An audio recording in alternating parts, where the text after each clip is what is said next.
Hey guys, and welcome back to this channel. In this video, I'll be showing you guys how you can play Retake in Valorant. It says defuse protect mode. Pre-planted spike, 3v3 teams, escalating loadouts, randomized ability selection.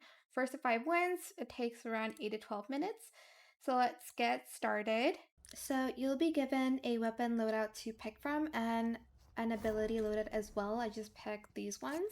And basically the spike is going to plant on its own. We just have to protect it.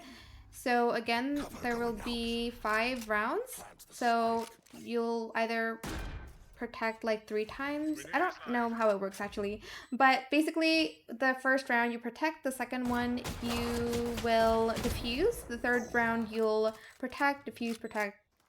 You know where I'm going with that. But basically this is the like protect the spike round. And then after this one, it's pretty much the same. You're just going to be the one that's defusing. I hope you understood that. But that is it for this video. I hope it was helpful for you guys. Don't forget to like, comment, share, and also subscribe to this channel if you haven't done that already. If you have any more questions about this video, just leave it in the comment section down below. I will try my best to answer them all for you guys. And if you found this video helpful, please click the thanks button as well. That is it for this video. Thank you so much for watching. Bye!